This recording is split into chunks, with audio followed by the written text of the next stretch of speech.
This is the Iflight DC5 ECO. Iflight's entry-level FPV drone, but here's the thing, it doesn't feel like an entry-level FPV drone at all. Today we're going to find out why it might be one of the best budget FPV drones that you can buy in 2025. And I'll test its build, its power, its flight performance, and I'll give you the reasons as to why it's one of my main workhorses on my personal and professional projects. But first, let's see what it can do. Pow.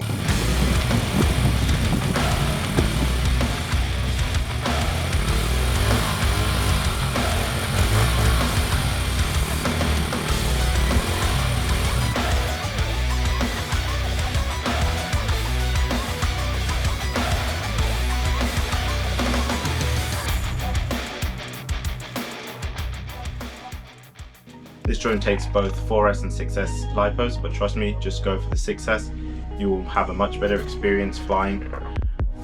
On the 6S, you will get more powerful acceleration, better throttle control, better efficiency when carrying a camera, and with the Sing 1800 kV motors, yeah, it really comes to life.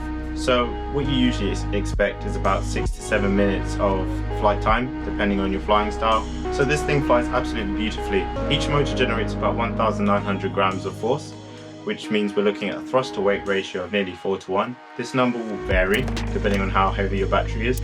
Dive recoveries feel, effortless, turns are very clean, takeoffs and landings are rock solid, even in moderate wind. The Eco is tuned perfectly for the box for me, right from the first pack. I was very happy with it. The only thing I did was change the rates, and paired with the DJI O3 system, you get very crystal clear 4K footage, and it gives you the option to use your action camera as well. I typically run 60 frames per second on the O3, and then I run 120 on my GoPro, so that I can have the option to slow things down. No drone is perfect, but I must say that the antenna connectors, they can be loose, which means that when you're flying your FPV drone, you experience vibrations, and this will slowly twist the antennas over time, and if you haven't caught this in good time, you'll lose an antenna, which means it's another stinger for your bank. The GPS for me was a bit temperamental. After a crash that I had in Manchester, the flight controller no longer recognized the GPS, which means I lost access to GPS rescue. Also, nice telematics like the speed that the drone is going at. I like to look at that. Also, at this price, you're missing out on the S7 flight controller. These aren't huge cons, but for the price and the performance that you get for this drone, I say they weigh out. Don't let it stop you. These are things that I've experienced personally. You might not experience them, but the build quality for the Iflight drones are quite nice. The components, yeah, they can be a bit temperamental, like I've mentioned.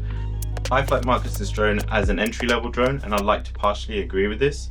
It's perfect for beginners and intermediates, and pilots who want a solid, ready-to-fly 5-inch quad that's easy to maintain and grows with them as they improve in their skill level. The lower camera angle actually helps new pilots with smoother takeoffs and landings, and the open frame design makes it easy to repair after inevitable crashes at that level.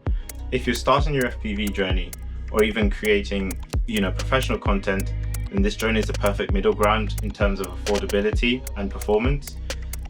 The reason I partially disagree with their marketing is because the camera angle is something that you can change on all your drones, like I've got here on my Helion and my Nazgul Evoke behind me, but the price is really good. You just get cheaper components really, and for a beginner that's great. You're not trying to break the bank at all, are you? So if you felt like this video was very helpful for yourselves, or it shed some light on some situations, or if you were even considering this drone, there is an update called the Evoke DC5 04 version 1.1 that has probably fixed a lot of the issues that were with this drone. I've not yet tried it, but I'm pretty sure it's just as good. So yes, thank you for your time. I hope you enjoyed. Like, subscribe and comment, and I'll see you in the next one.